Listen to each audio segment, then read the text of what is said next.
My brother's son got drunk at a family meet and told everyone I was just the sad aunt who buys love. The crowd laughed, even his mom. I just left. A few days later, I did something that made them panic text me nonstop.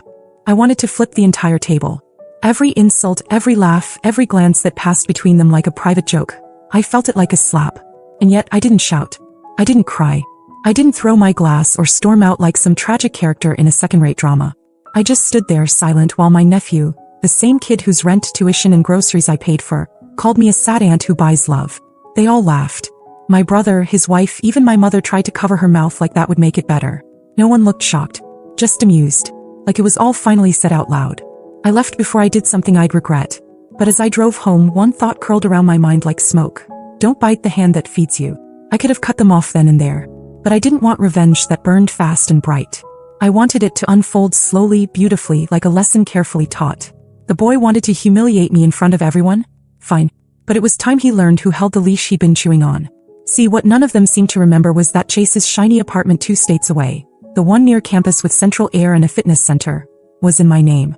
He couldn't even legally rent it without me. I'd found it, paid the deposit, and arranged everything. His parents didn't lift a finger. That night, while they were probably still passing around leftover ribs and giggling about how Aunt Grace finally cracked, I was on the phone with the landlord. He was polite, confused but cooperative. I offered to pay an additional month and a relisting fee if they could have the unit cleared out within the week. By morning, the paperwork was signed. Chase would be getting his notice by email and a knock on the door. When I woke up the next day, I had 22 unread messages. The first was from my brother. What did you do? The second was from Chase. Are you kidding me right now? The third was a missed call from my mom. I didn't reply to any of them. And that's when the real panic began. He didn't even read the email. That's what his roommate, Trent, told me later. Said Chase had been gaming all night, woke up around noon and found the eviction notice taped to the door like some kind of bad prank. Thought it was a mistake. Then thought it was a joke. Then started screaming. Meanwhile, I was at home in silk pajamas, pouring oat milk into my coffee and scrolling through property listings. I wasn't planning to buy anything. I just liked the peace of knowing I could. The phone started buzzing before noon. At first, I let the calls stack up just to see how many they'd leave. My brother went straight to fury. Texted me 4 times in a row. You need to fix this. No. This isn't funny. He's out of a place to live. I could almost hear his voice, that spoiled bark he'd had since we were kids. The one he always used when someone dared to tell him no. His wife, Kayla, tried the softer route. He was always the cleaner. The one who came in after Nate's mess and tried to mop it up with understanding. Grace, let's not escalate. Can we talk this out like family? Family. That word had started to feel like a leash. What none of them understood was that I hadn't snapped. I had finally paused. I had finally seen them clearly. And I'd quietly picked up the scissors. That afternoon, my phone filled with a string of messages that were basically different shades of the same thing. Accusation disguised as concern. Concern disguised as moral superiority. Nobody asked me what it felt like to be laughed at. To be publicly ridiculed by the very people I'd been keeping afloat. The group chat came next. Family-only speech balloon. I hadn't seen it light up since Christmas. Apparently, they kept using it even after they kicked me out last January for not attending my dad's birthday party. Now suddenly I was welcome again. My mom was the first one in. Grace, please. You've made your point. Can we all calm down? Then my dad. This isn't how we handle things. Chase is young. He made a mistake. But family doesn't turn on each other over a joke. And Kayla, of course. You're better than this. Nobody mentioned the insult. Nobody said what Chase said was wrong. It was all just about how I'd reacted. I went to dinner that night alone, to my favorite little Japanese place where they remember my name and always bring out a tiny complimentary mochi. I turned my phone face down and let it buzz until the battery gave up. I had miso soup, yellowtail sashimi, 2 glasses of plum wine. When I finally checked my phone again, Nate had sent me one last message. So this is about your sad little ego and your ugly crooked nose? Thought you'd outgrown the middle school drama. Guess not. That's when I stopped feeling amused. I called my accountant the next morning. Cut the tuition payments. Froze the credit card I'd given Nate 2 years ago when he just needed help for a few months. Canceled the rent support for my parents' condo. All the lifelines. Quietly, quickly, with precision. They didn't know it yet. But they were about to find out what happens when the wallet walks away. It started around 8 a.m. the next morning. Missed call from Nate. Missed call from Mom. Another from Dad. All followed by voicemails I didn't listen to. I figured if they were important, I'd hear about it soon enough. From someone else. By noon, they realized what had happened. Nate tried the same credit card he'd been casually using for gas and groceries, and it declined. Chase, freshly kicked out of his apartment, was now living out of his car with a laundry basket full of clothes and a microwave he couldn't plug in anywhere. And my parents. Well, their monthly deposit didn't show up on the 22nd like it had for the last 7 years. That's when the real calls started. My mom left 6 voicemails before switching to texts. She wanted to know if I was okay, if I'd been hacked, if I'd been drinking. My dad called from his office line. He hadn't done that in years. I didn't answer any of them. Nate, of course, didn't waste time with pleasantries. He jumped right in. You're punishing everyone because your feelings got hurt. Grow up. You think you're untouchable because you make money now? You forget who was there for you when you were a nobody. This is cruel and pathetic. You're not a queen. You're just bitter and alone. Bitter and alone. Right. It's funny how when you give, it's gratitude at first. Then entitlement. Then silence. Then the moment you stop, you're suddenly a villain. I wasn't cruel. I was surgical. They depended on me for years. Quietly, of course. No one ever said thank you. But they sure lived softer because of it. New clothes. Better school for Chase. House repairs. Dental bills. Vacations that they somehow made work. And the moment I stopped playing the role of invisible benefactor, they couldn't hold it together for even one day. The best part was when Chase himself finally texted me like a little white flag shoved through the fog. I'm sorry, okay? I was drunk. It was just a joke. Can we please fix this? I stared at it for a while. Then I blocked his number. By the end of the week, Kayla sent me a long Facebook message from a burner account because I'd blocked her too. It was basically a 2-page essay on how I was destroying the family. That they were just trying to joke around with me because they thought we were close. That I was throwing away relationships over a single night. But it wasn't just one night. It was years. And they all knew it. That weekend, my parents staged what I can only describe as a trap. They asked if I'd meet them at a new brunch place in town. Just the 2 of us, my mom had written. No drama. I showed up out of curiosity. Guess who was sitting there already sipping coffee? Nate, Kayla, Chase. I turned around and walked out before a single word was said. It took them 3 more days to realize I wasn't coming back. The morning after the brunch ambush, my dad sent a text that tried to sound calm but reeked of panic. We didn't handle things well. Your mother's upset. Let's fix this. You just want our family back. I stared at it over coffee, then set the phone down and walked away. That was the difference now. I didn't rush to respond, to explain, to smooth things over like I always used to. They wanted the old version of me. The quiet one. The one who paid and forgave and swallowed everything. She didn't live here anymore. 2 days of silence must have pushed them over the edge because Nate showed up. To my home. I'd never invited him to my condo. He never asked. But I guess my parents gave him the address, probably thinking I'd be too polite to slam the door in his face. He rang the bell, knocked, waited. I watched him on my security app, standing there in a hoodie and yesterday's jeans, like he expected a warm welcome and a clean slate. He stood outside for over 10 minutes, pacing, pulling out his phone, texting someone, probably my mother. Then he yelled toward the door like we were neighbors in a sitcom. So this is it? You think you're better than us now? That money makes you untouchable? I didn't move. Didn't answer. Didn't even blink. He finally gave up and walked off, flipping off the doorbell camera on his way out like a teenager who'd lost an argument. It was so childish I actually laughed. The next day, a letter arrived in my mailbox. Handwritten, carefully folded. My mother's handwriting, neat and composed. She wrote about forgiveness, about family bonds, about how Chase didn't mean it and how Nate was just under pressure. That families argue that I was taking things too far, and how I should consider all the things they've been through together. As if I hadn't carried them through most of it. Then came the line that really stood out. We know it hasn't been easy, but you've always been the one who holds us together. Especially now when things are tough. That was it. That was the tell. They weren't sorry. They were scared. Of losing their safety net. Of losing me. I sat down and wrote a reply. 1 paragraph. No drama. No emotion. You don't get to mock me and live off me at the same time. I'm not your ATM, your therapist, or your fool. I'm done. I printed it. Mailed it. And that was that. The next day I checked the old family group chat. I was gone again. They didn't even pretend it was a glitch this time. I figured after the letter, the eviction, the blocked calls, it would go quiet. Maybe a few sulking texts. A snide voicemail or 2. But eventually I thought they'd accept it. They'd get tired. They'd move on. What I didn't expect was that cutting them off wouldn't make them vanish. It made them unravel. It started subtly. A coworker I barely speak to stopped me in the hallway. Hey Grace. I didn't know your nephew dropped out of school. I blinked. That was news to me.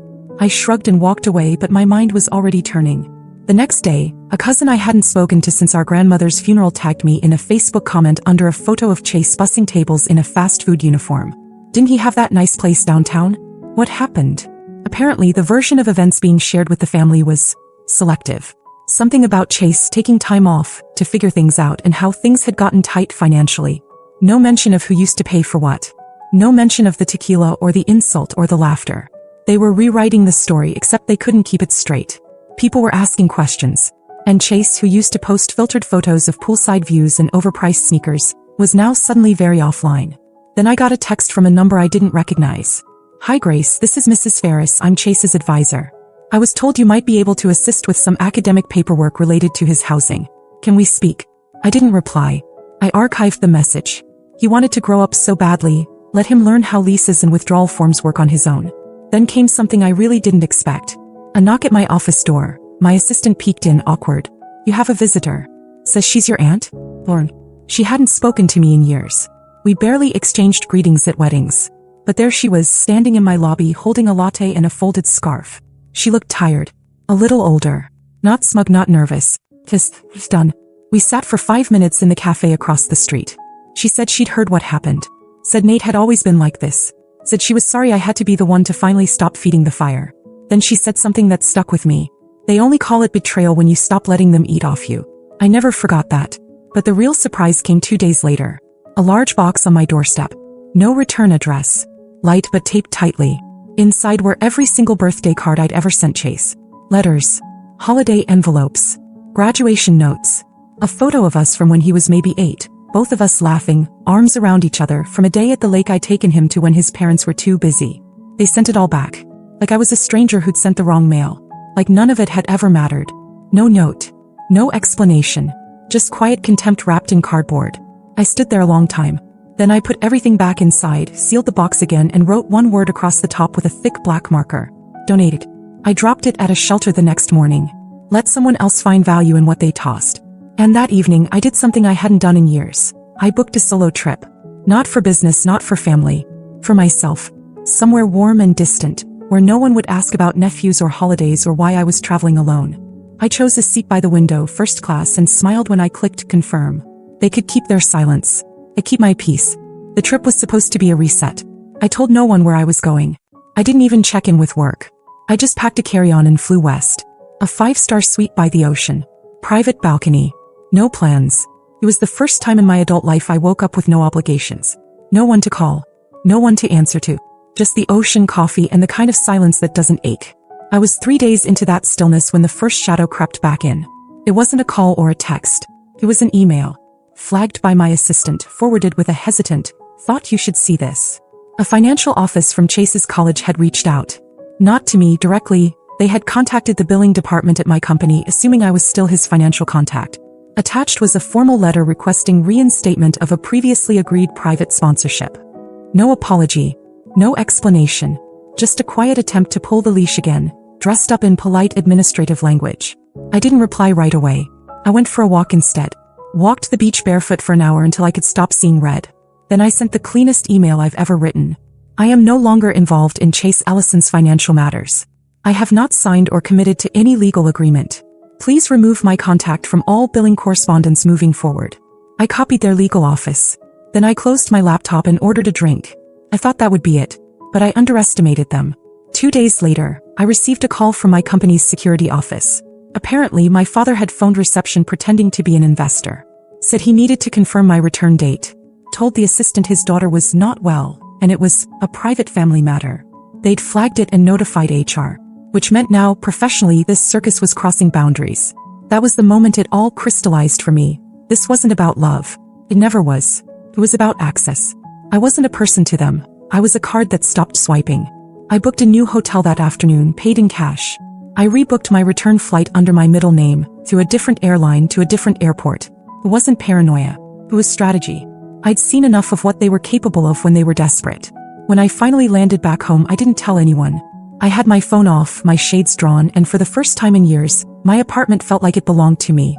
Not a temporary charging station between family emergencies. I poured a glass of wine and started cleaning house. Digitally, I mean. I blocked every number I hadn't already. Deleted old group chats. Scrubbed backup contacts from cloud accounts. Erased calendar invites that still showed Nate's birthday, Kayla's anniversary dinner, Chase's fake graduation. But then something caught my eye. A delivery alert. A package. From an unfamiliar sender. I busted up, opened it. Inside, an old photo album. One I hadn't seen in years. My handwriting inside the cover. It was mine, made for Chase when he was 10. Photos of us from weekends and holidays, handwritten notes. Notes I barely remembered writing. Birthday wishes. Encouragement before exams.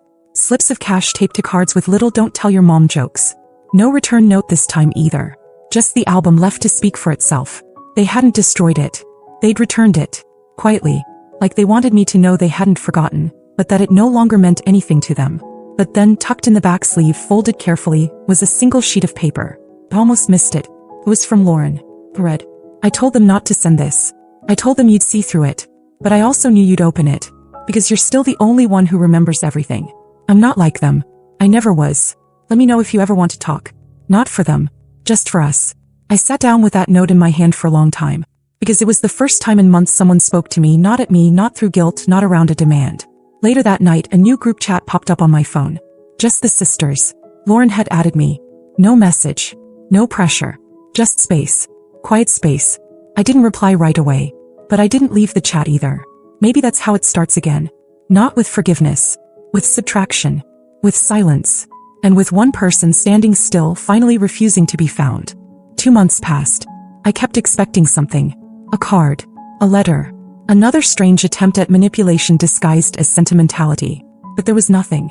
No more calls from HR. No surprise visitors. It was as if they finally realized I wasn't bluffing. In those 2 months, I breathed differently. I read more. Slept better. I even started sketching again, something I hadn't touched in years. The Just the Sisters chat stayed quiet. A few check-ins from Lauren. An article here, a funny meme there. We never talked about the others. It was understood. But then one Friday evening, I saw someone standing outside the building. It was raining. I'd just gotten home from work, still holding my keys in a takeout bag, when I noticed the figure across the street, under a street lamp. Chase. Not frantic. Not angry. Just still. He didn't see me at first. I waited in the lobby, unsure of whether to walk out or turn back. But curiosity outweighed instinct. I stepped out and walked toward him. He looked thinner. Paler. The arrogance had melted off his face. It wasn't guilt exactly. It was confusion. Like he still didn't fully understand how everything had changed. He started to speak, but I raised a hand. Don't say anything you practiced. Just say why you're here. He hesitated. Then finally said, I just wanted you to know I get it now. And I'm not here to ask for anything. That was new. He looked at me for a long time. Waiting maybe for a reaction. Softening. But I just nodded. Quietly. Good. He didn't try to hug me. Didn't linger. Just turned and walked away into the rain. I didn't cry. I didn't feel triumphant. I just felt done. That night, Lauren messaged the chat. He showed up, didn't he? I sent back one word. Yeah. She replied. They'll keep testing the door. But you're the one who locked it. And for the first time, I didn't feel like the villain. I felt like someone who'd finally come home.